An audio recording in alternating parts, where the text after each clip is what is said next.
आपल्या पुण्यात चांगले शाकाहारी रेस्टॉरंट्स कमीच आहेत नाही का?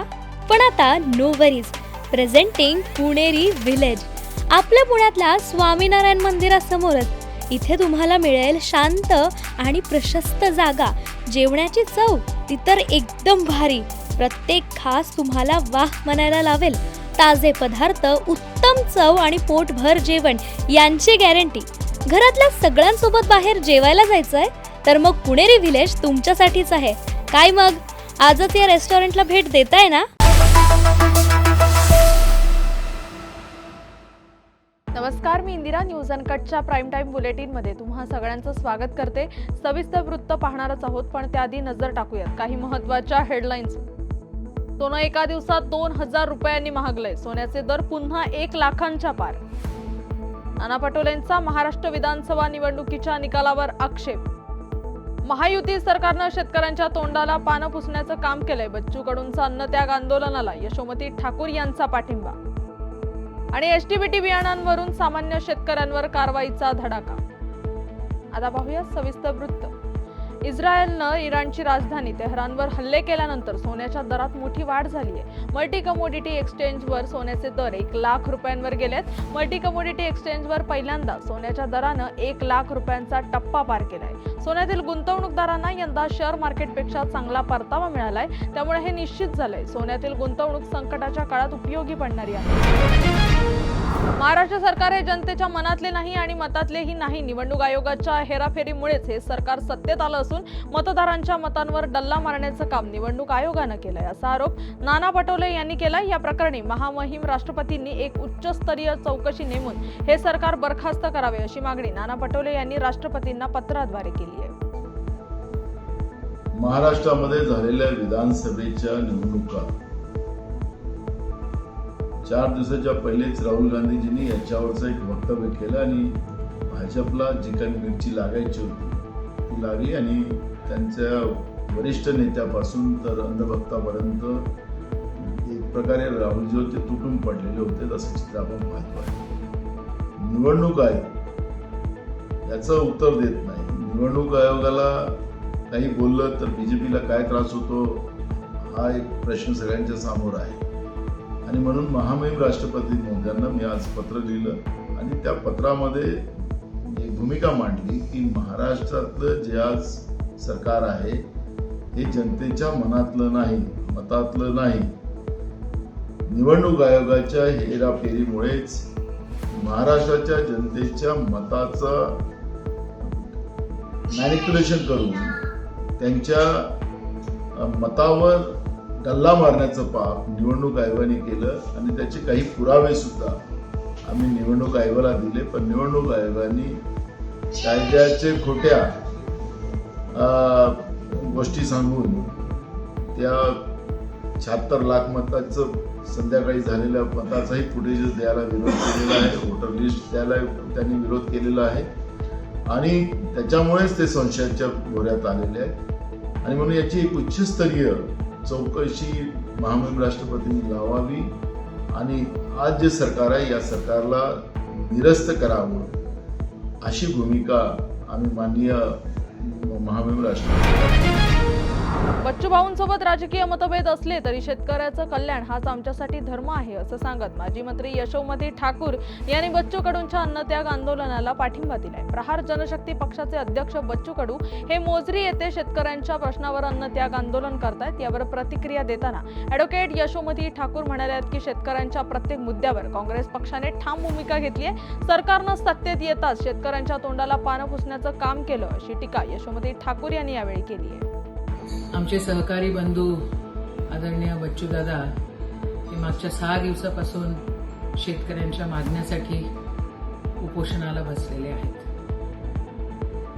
खरं आमचे त्यांचे भरपूर सारे राजकीय मतभेद आहे, पण त्यांनी जो मुद्दा घेतलेला आहे तो शेतकऱ्यांचा आहे आणि शेतकऱ्यांच्या पाठीशी, शेतकऱ्यांच्या मागण्याशी उभं राहणं हा आमचा धर्म आहे. आज 6वा दिवस आणि जी निगरगट्ट सरकार आहे ती अजूनपर्यंत या विषयावर बघायला तयार नाही आहे. मागच्या काही महिन्यामध्ये जवळपास 800च्या वर शेतकऱ्यांनी आत्महत्या केलेल्या आहे. 2024 मध्ये 2600 कितीतरी जास्त त्या ठिकाणी शेतकऱ्यांच्या आत्महत्या झालेल्या आहेत. मराठवाडा आणि विदर्भ या भागांमध्ये त्याचं प्रमाण जास्त आहे. ज्या वेळेला हे महायुतीचं सरकार असं म्हणतं इलेक्शनच्या आधी की आम्ही 7/12 कोरे करू, मग आता काय आंधळ झालेलं आहे. ज्या वेळेला हे सरकार म्हणतं की आम्ही सोयाबीनला भाव देऊ, आम्ही कपाशीला भाव देऊ, आम्ही त्या ठिकाणी संत्र्याचं बघू, आम्ही धानाचं बघू, आम्ही कांद्याचं बघू, आज आंधळ झालेलं आहे. हे दिसत नाहीये त्यांना की मागणी आहे शेतकऱ्यांची आणि शेतकऱ्यांच्या मागणीकडे त्यांनी बघितलंच पाहिजे. मग नाही तर मग काय आता पुढच्या इलेक्शनच्या विधानसभेच्या आधी, लोकसभेच्या आधी तुम्ही लोक कर्जमाफी करणार आहे? आज शेतकऱ्यांना गरज आहे आणि आज शेतकऱ्यांना गरज आहे तर त्या ठिकाणी तुम्ही या आंदोलनाला जरा सिरियसली घेऊन त्याच्या ज्या शेतकऱ्यांच्या मागण्या आहेत त्या पूर्ण केल्या पाहिजे. नाही तर मुख्यमंत्र्यांनी, उपमुख्यमंत्र्यांनी राजीनामे दिले पाहिजे. तर हिचंही हे सरकार जे आलेलं आहे हे काय घोळ घालून आलेलं आहे हे सर्वांना माहिती आहे. पण आज ज्या मागणीसाठी बच्चूदादा त्या ठिकाणी गुरुदेव नगरमध्ये, मोजरीमध्ये उपोषणाला बसलेले आहेत, ती मागणी रास्त आहे आणि शेतकऱ्यांच्या मागणीसाठी काँग्रेस नेहमीच कटिबद्ध आहे आणि कटिबद्ध राहील. महाराष्ट्रात HTBT बियाणांवर बंदी आहे, मात्र बियाणांची तस्करी करणाऱ्या मोठ्या वितरकांवर किंवा उत्पादन कंपन्यांवर कारवाई करण्याऐवजी थेट शेतकऱ्यांवर कारवाई केली जाते, अशी तक्रार करत यवतमाळ वाशिमचे खासदार संजय देशमुख यांनी जिल्हा पोलीस अधीक्षक आणि जिल्हा कृषी अधीक्षक यांना तातडीने कारवाईबाबत सूचना दिल्यात. शेतकऱ्यांना या प्रकरणातून निर्दोष मुक्त करण्यात यावे आणि बियाणांची तस्करी करणाऱ्या मोठ्या कंपन्या आणि वितरकांवर कठोर कारवाई करण्यात यावी असे निर्देश खासदार देशमुख यांनी यावेळी दिले. महाराष्ट्र शासनाच्या वतीने संपूर्ण राज्यभरात छत्रपती शिवाजी महाराजस्व अभियान राबवण्यात येत आहे. जळगावच्या चोपडा तालुक्यातील लासूर येथे देखील आमदार चंद्रकांत सोनवणे यांच्या हस्ते अभियानाला सुरुवात करण्यात आली. या अभियानात ग्रामीण भागातील सामान्य नागरिकांना सरकारी अधिकारी आपल्या गावी येऊन नागरिकांना योग्य ते मार्गदर्शन करून काम मार्गी लावण्यासाठी प्रयत्न करण्यात येत आहेत. आमदार चंद्रकांत सोनवणे यांनी जनतेचे प्रश्न सोडवा असे निर्देश संबंधित विभागातील अधिकाऱ्यांना दिले. बातमीपत्रात वेळ झाली आहे छोट्याशा विश्रांतीची, लगेचच परत येऊ. तोपर्यंत पाहत राहा न्यूज अनकट.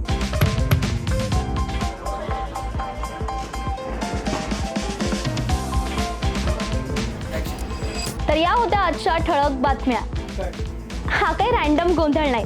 ब्रेकिंग न्यूजच्या पुढे जाऊन जगाच्या कानाकोपऱ्यातलं अनकट सत्य दाखवणारे आम्ही आहोत न्यूज अनकट. न्यूज अनकट म्हणजे फक्त बातमी नाही तर प्रत्येक घडामोडी मागचं खरं रॉ ट्रुथ. जगाच्या कानाकोपऱ्यातलं 100% अनकट सत्य. No drama, no filters, just truth. ग्लॅमरचं धम्माल जग, स्टार्सचे मसालेदार किस्से आणि पडद्यामागचे रिअल हिरोज. बॉलिवूड पासून मराठी सिनेमांपर्यंत फुल ऑन एंटरटेनमेंट फक्त कलारंजनमध्ये. गुन्ह्यांचा पर्दाफाश, थेट तपास आणि शॉकिंग रिव्हिल्स. क्राईम कनेक्शन जाणून घ्यायचंय मग पहा न्यूज अनकटचा क्राईम रिपोर्ट. आता शेती म्हणजे फक्त नांगरच नाही तर ड्रोन, डाटा, डिजिटल आयडियाज आणि शेतकऱ्याचा नवीन अवतार.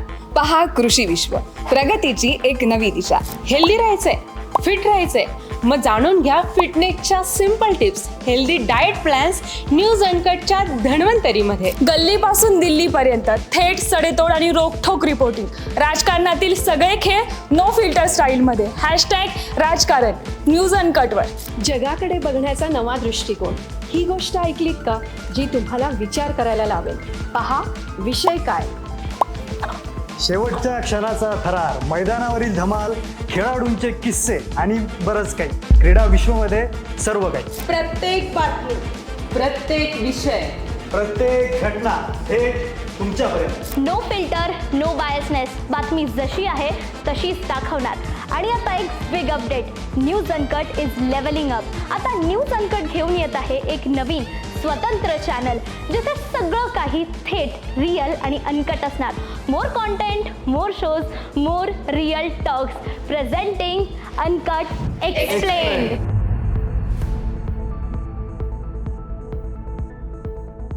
बातमीपत्रात पुन्हा एकदा स्वागत. आता पाहूयात उर्वरित काही महत्त्वाच्या घडामोडी. नागपूरच्या मनकापूर स्टेडियमवर 20 ते 22 जून दरम्यान भव्य अंडर 15 कुस्ती चषकाचं आयोजन करण्यात आलंय। या स्पर्धेत देशभरातील 25 राज्यांमधून 25 संघ आपली ताकद आजमावणार आहेत। या भव्य कुस्ती महोत्सवाला मुख्यमंत्री देवेंद्र फडणवीस, उपमुख्यमंत्री अजित पवार, केंद्रीय मंत्री नितीन गडकरी यांची उपस्थिती लाभणार आहे। कार्यक्रमाची माहिती विधान परिषद सदस्य संदीप जोशी यांनी पत्रकार परिषदेत दिली आहे। नागपूरच्या क्रीडा क्षेत्रासाठी ही स्पर्धा मोठी संधी ठरणार आहे। क्रीडा विश्वाच्या दुनियेमध्ये एक नवीन संधी, कुस्ती राष्ट्रीय चषक, मुख्यमंत्री राष्ट्रीय चषक हा अंडर 15 करता नागपूरला संधी उपलब्ध करून दिली। येणाऱ्या 20, 21, 22 रोजी नागपूर शहरामध्ये मानकापूर स्टेडियम या ठिकाणी सकाळी 7 वाजेपासून तर संध्याकाळी 6 वाजेपर्यंत हा संपूर्ण कुस्तीचा सामना हा रंगणार आहे। अंडर 15 मध्ये या देशातून 25 राज्यांमधून 25 वेगवेगळ्या टीम्स, वेगवेगळ्या वजन गटातील मुलं या ठिकाणी उपस्थित राहणार आहे। या संपूर्ण स्पर्धेला आमचे कुस्तीगीर महासंघाचे सन्माननीय संजय कुमार सिंग हे उपस्थित राहणार आहे। त्याचप्रमाणे माननीय आपले राज्याचे मुख्यमंत्री देवेंद्र फडणवीस, माननीय उपमुख्यमंत्री अजितदादा पवार, माननीय क्रीडा मंत्री, माननीय नागपूरचे खासदार माननीय नितीनजी गडकरी, त्याचप्रमाणे नागपूरचे पालकमंत्री माननीय चंद्रशेखरजी बावनकुळे हे देखील त्याच्यामध्ये बीडच्या साक्षाळ पिंपरी ते नारायणगड हा सुमारे 70 ते 75 वर्षापूर्वीचा जुना रस्ता गेली 4 वर्षापासून बंद होता। सदरचा रस्ता खुला करण्यासाठी मंडळ अधिकारी स्मिता गुंजाळ शेळके, ग्राम महसूल अधिकारी यशवंत सानप यांनी वारंवार प्रयत्न केला, परंतु त्यांना त्यामध्ये यश आलं नाही। त्यामुळे बीडचे तहसीलदार चंद्रकांत शेळके यांनी या ठिकाणास भेट दिली। त्यांच्या पुढाकाराने साक्षाळ पिंपरी ते नारायणगड हा सुमारे 3 किलोमीटर लांबीचा रस्ता खुला झालाय। हा रस्ता गट नंबर 572 मध्ये अडवलेला होता। छत्रपती संभाजीनगर जिल्ह्यातील पैठण तालुक्यातील प्रसिद्ध श्री क्षेत्र माऊली जन्मस्थान आपेगाव येथील पायी दिंडीचे 17 जून रोजी पंढरपूरकडे प्रस्थान होणार आहे। ज्ञानेश्वर महाराज मंदिर ट्रस्टचे अध्यक्ष ज्ञानेश्वर महाराज कोल्हापूरकर यांच्या मार्गदर्शनाखाली 280 किलोमीटरचा प्रवास करून 5 जुलैला दिंडी पंढरपूर येथे पोहोचणार आहे। प्रस्थान सोहळ्याची जय्यत तयारी सुरू आहे। कोल्हापूरच्या सरनोबतवाडीत ओढ्याच्या पाण्यात वाहून गेलेल्या शाळकरी मुलाचा मृत्यू झाल्याची दुर्दैवी घटना समोर आली आहे। कोल्हापूर शहरासह जिल्ह्यात काल सायंकाळी झालेल्या जोरदार पावसाने सरनोबतवाडी इथल्या ओढ्यातून 12 वर्षीय विद्यार्थी ओढ्यातून वाहून गेला होता। 6वीत शिकणारा अमान जमानुल्ला भालदार असं त्याचं नाव आहे। कोल्हापुरातील आपत्ती व्यवस्थापनाच्या KDRA पथकाकडून मुलाचा मृतदेह सापडण्यात यश आलंय। या घटनेमुळे परिसरात हळहळ व्यक्त होते। बातमीपत्रात वेळ झाली आहे छोट्याशा विश्रांतीची, लगेचच परत येऊ, तोपर्यंत पाहत राहा न्यूज अनकट। स्पीड, थ्रिल, जोश या साऱ्यांचा थरार म्हणजे सुपर क्रॉस रेसिंग। आणि याच सुपर क्रॉस रेसिंगचे सुपर हिरो ईशान लोखंडे लवकरच येत आहेत आपल्या भेटीला न्यूज अनकटच्या क्रीडा विश्वमध्ये। बातमीपत्रात पुन्हा एकदा स्वागत। आता पाहूयात उर्वरित काही महत्त्वाच्या घडामोडी। कोल्हापूर शहरासह जिल्ह्याला काल सायंकाळी पावसाने अक्षरशः झोडपून काढले। सुमारे 2 तास झालेल्या पावसानं अनेक भागात पाणीच पाणी झाले। नद्या नाले दुथडी भरून वाहू लागलेत। दरम्यान याच पावसानं कोल्हापूर शहरातील हजारो टन कचरा राजाराम बंधाऱ्याजवळील पंचगंगा नदीपात्रात वाहून आलाय। त्यामुळे महापालिका प्रशासनाकडून JCBच्या सहाय्याने हा कचरा काढण्याचं काम सुरू आहे। छत्रपती संभाजीनगरच्या शासकीय वैद्यकीय रुग्णालयात आता सिटी स्कॅन MRI सध्या शुल्कात होणार आहे। रुग्णांकडून जे शुल्क आकारले जाते त्यातील 50% शुल्क हे जिल्हा नियोजन समितीच्या निधीतून देण्यात येईल। त्यामुळे रुग्णांना केवळ 50% शुल्क भरावे लागेल असे निर्देश राज्याचे सामाजिक न्याय मंत्री तथा जिल्ह्याचे पालकमंत्री संजय शिरसाट यांनी दिले। कोल्हापूर शहरासह जिल्ह्यात काल सायंकाळी सुमारे 2 तास ढगफुटी सदृश्य पाऊस झालाय। दरम्यान कोल्हापूरच्या गोकुळ शिरगाव इथल्या ओढ्याच्या पाण्यात वाहून जात असलेल्या एका तरुणाला नागरिकांनी वाचवलंय। दोरीच्या सहाय्याने त्याला सुखरूप बाहेर काढण्यात यश आलंय। हा थरार कॅमेऱ्यात कैद झालाय। आणि या बातमीचा वेळ झाली आहे प्राईम टाइम बुलेटिन मध्ये इथेच थांबायची, तोपर्यंत पाहत राहा न्यूज अनकट।